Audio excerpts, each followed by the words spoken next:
Hey hi people, welcome to Gulte pro. నా పేరు రామ్ వెంకటేశ్వర్. ఇప్పుడే రితేష్ రాణా డైరెక్ట్ చేసిన జెట్లీ మూవీ చూసొచ్చాను. రితేష్ రాణా గారి సినిమాలు ఇప్పటికి 3 వచ్చాయి కదా, మతోదలరా 1 and 2 కానివ్వండి, హ్యాపీ బర్త్డే కానివ్వండి, 3 నేను ఎంజాయ్ చేసిన సినిమాలే. ఆయన స్టైల్ కానివ్వండి, ఆ వ్యాకీనెస్, ఆ విట్, అదంతా చాలా ఎంజాయ్ చేస్తున్నాను నేను.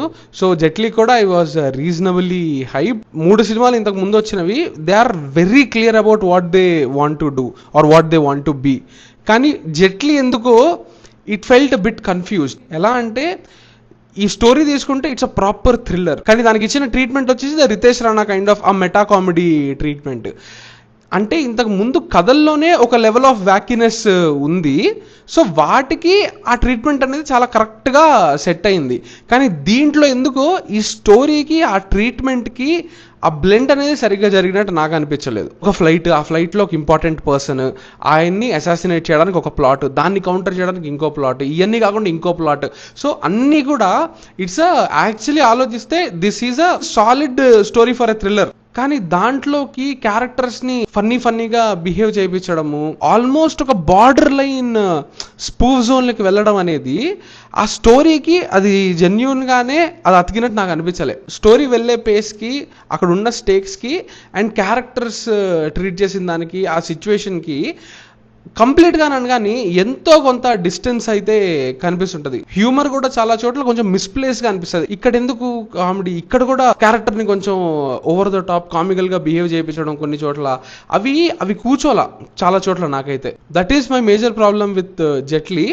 అది కాకుండా చూస్తే దెర్ ఆర్ మెనీ ప్లేసెస్ నవ్వొచ్చిన ఇన్సిడెన్సెస్ చాలా ఉన్నాయి. లైక్ ఇందులో నూర్ జహాన్ ఒక క్యారెక్టర్ ఉంటుంది, గుండు సుదర్శన్ గారిది, ఫన్నీగా అనిపించిన ఆ మూమెంట్స్ కొన్ని. అండ్ కొన్ని సిచ్యువేషన్స్ ఉంటాయన్నమాట ఫ్లైట్లో ఏం జరుగుతుంది, ఆ హైజాక్ సినారియో, అవన్నీ వాటిలో కొన్ని మూమెంట్స్ బాగానే వర్కౌట్ అవుతాయి. అక్కడక్కడ నవ్వు వస్తూనే ఉండింది. ఫస్ట్ హాఫ్ వరకు ప్రాబ్లమే లేదు. ఫస్ట్ హాఫ్ వరకు it is largely decent only. Even though take off అనేది కొంచెం అడ్జస్ట్ అవ్వడానికి టైం పట్టినప్పటికీ ఇంటర్వెల్ టైంకి ఒక జోన్ ఏంటి అనేది అర్థమవుతుంది సినిమాకి. కొన్ని చోట్ల అవుట్ రైట్ స్పూఫ్ జోన్లోకి వెళ్ళిపోద్ది, కొన్ని చోట్ల ఇట్ ఈస్ వెరీ సీరియస్. నేను రెండు చెయ్యకూడదు అని చెప్పట్లే, బట్ సమ్హౌ ఆ బ్యాలెన్స్ అనేది ఒకటి పట్టుకుని ఉంటే మేబీ స్టేక్స్ని ఫీల్ అయ్యే వాళ్ళమి, అక్కడ ఉన్న హ్యూమర్ కూడా ల్యాండ్ అయి ఉండేది అనిపించింది. స్క్రిప్ట్ చాలా అంబిషియస్గా ఉంటుంది, story the way so many people are plotting against each other, counter చేసుకోవడం ఒకరినొకరు, అదంతా.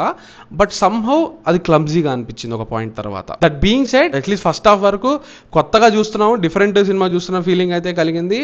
ఆ ప్రొడక్షన్ డిజైన్ కానివ్వండి, మ్యూజిక్ కాలభైరవ గారిది ఆ థీమ్ ఒకటి ఉంటుంది, జెట్లీ థీమ్, అది వచ్చిన ప్రతిసారి ఎనర్జీ నింపుతుంది. The cinematography, it's all neat. ఇంతకు ముందు తీస్తున్న 3 కథలు స్టోరీలోనే ఒక వ్యాకీనెస్ ఉంటుంది కాబట్టి ట్రీట్మెంట్లో ఉన్న వ్యాకీనెస్ దానికి యాడ్ ఆన్ అవుతుంది.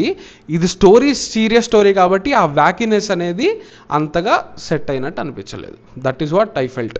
ఇట్స్ ఓకే, నా ఒపీనియన్. మీరు చూసి మీరు డిసైడ్ అవ్వండి. ఇది నాకు అనిపించింది చెప్పా. Yeah, so that's it from this review. Do subscribe to Gulte pro for more reviews and interviews. Thank you.